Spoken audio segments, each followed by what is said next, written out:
నేను అరుణానందగిరి పాలు వేడైనాయి.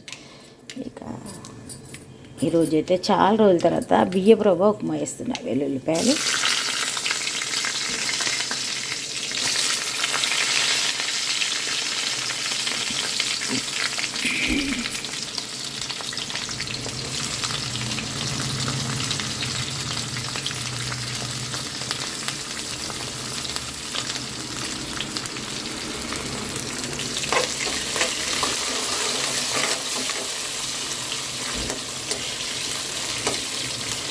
ఇక నైట్లా తమ్ముడు వాళ్ళ కూతురుది సంగీత ఫంక్షన్ అయింది.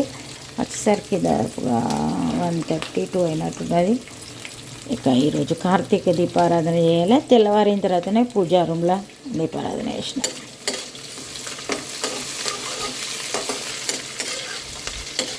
వెల్లుల్లిపాయలు, ఉల్లిగడ్డ, పచ్చిమిర్చి, ఆవాలు,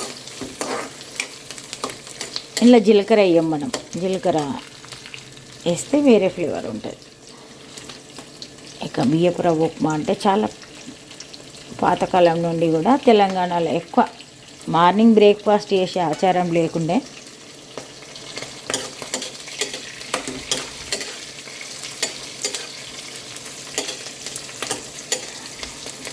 ఇక మామూలుగా అన్ని ఉప్మాలు లాగానే ఇది కూడా అంతే. కాకపోతే రవ్వ నేను తయారు చేసిన. ఇక్కడ చూడండి, బియ్యం కడిగి ఆరబెట్టి మిక్సీ జార్లో పట్టిన తర్వాత జల్లించి పెడతా. ఇగో జల్లించి పెట్టుకున్నాం. ఇది ఎంత సన్నటి రవ్వ తయారైంది. దీంతో వేసుకుంటున్నాం.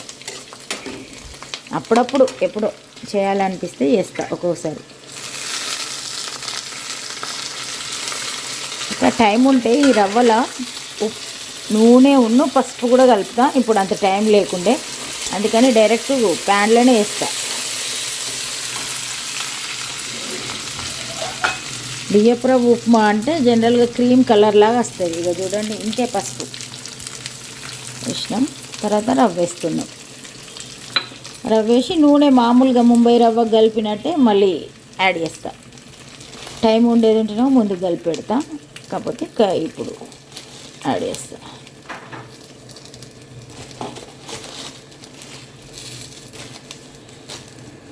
ఏ ఉప్మా వేసినా ఒక్కరికి ఒక గ్లాసు అంతే. మూడు ఇడ్లీలు తిన్నట్టుగా ఉండాలి మనం బ్రేక్ఫాస్ట్ చేస్తే. ఇక్కడైతే ఒక స్పూను నూనె ప్యాన్లో వేసిన తర్వాత కలిపి ఉప్పును తర్వాత పక్కకు పెట్టుకున్న వేనీళ్ళు పోస్తే సరిపోతుంది. ఉప్మా రెడీ అయిపోతుంది. అనుకోకుండా వేరే వాళ్ళు వచ్చిన అందుకే షూట్ చేయలేకపోయినా. ఇక ఎప్పుడైతే టీ తాగుదాం. ఇక అంతే, బ్రేక్ఫాస్ట్ మన బియ్యపు రవ్వ ఉప్మా రెడీ అవుతుంది. గ్రీన్ టీ తాగుతున్నా. చూడండి, 2 నైవేద్యం తినే పిట్టలు వచ్చినాయి. వాయిస్ వినిపించి తొందరగా ఫోన్ పట్టుకొని వచ్చిన. కానీ ఇక అట్లా సరే అండి. మటన్ కర్రీ చేస్తున్నా కానీ షూట్ చేయలే, పనుల ఒత్తిడి. ఇప్పుడు పొయ్యి మీద వేసిన. ఇక అంటే మొబైల్ ఛార్జింగ్ లేకుండే, మొబైల్ ఛార్జింగ్ పెట్టుంది, అందుకని ఇక షూట్ చేయాలి. మరి కర్రీ ఉడుకుతుంది. ఉడికిన తర్వాత చూద్దాం.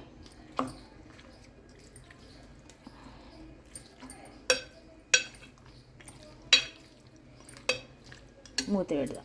అటు మటన్ ఉడుకుతుంది, ఇక్కడ బగారన్నం చేస్తున్నాం. అయితే మటన్, బగారా రైస్, చారు, పెరుగు, ఇది మన లంచ్ ఈరోజైతే ఇట్లా ఉంది.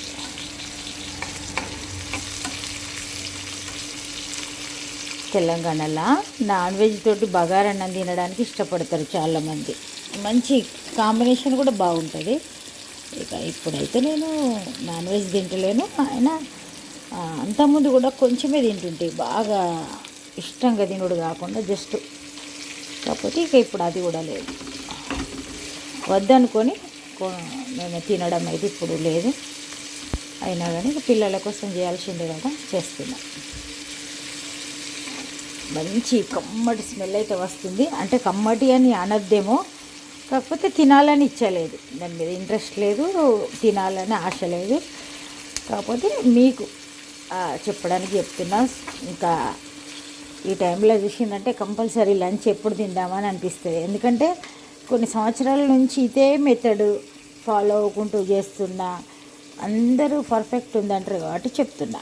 కొంచెం ఒక 10 నిమిషాలు కాగానే కొద్దిగా ఉప్పు వేసుకుంటామంటే కర్రీ ఒక హాఫ్ అన్ అవర్లో రెడీ అయిపోతుంది. మూత తెచ్చి వేస్తా. పోపు వేసిన తర్వాత ఇక మూత ఓపెన్ చేయలే. ఇవి చూడండి, ఇట్లా అయిన తర్వాత ఇప్పుడు మనం ఇట్లా ముక్కలన్నీ ఉడికినాక కొంచెం ఉప్పు వేసి వాటర్ వేయాలి. వాటర్ వేస్తే ఉడుకుతుంది. మటన్కు కంపల్సరీ వాటర్ వేయాలి, వాటర్ వేయకపోతే ఉడకది. అందుకని ఒక గ్లాస్ వాటర్ వేయాలి, ఉప్పు వేయాలి, కరెక్ట్గా ఉడుకుతుంది. వేద్దాం. ఇక చూడండి 1 స్పూన్ ఎత్తున్నా. ఇక తర్వాత ఎవరికైనా తక్కువ ఉంటే మళ్ళీ వేసుకోవచ్చు. అయితే ఇప్పుడు వాటర్ వేద్దాం. గ్లాస్ వాటర్ అయితే సరిపోతుంది.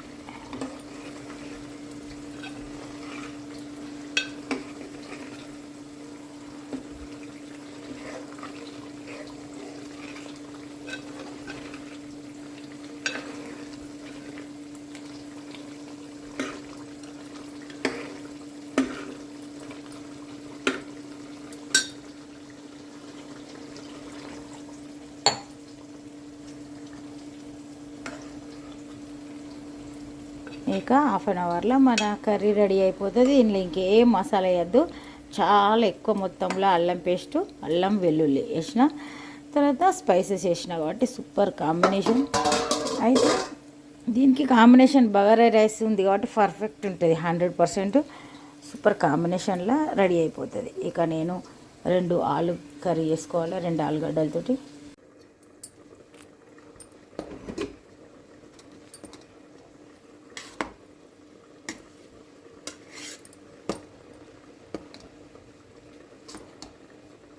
ఇక ఈరోజు మక్క గారెలు చేస్తున్నా.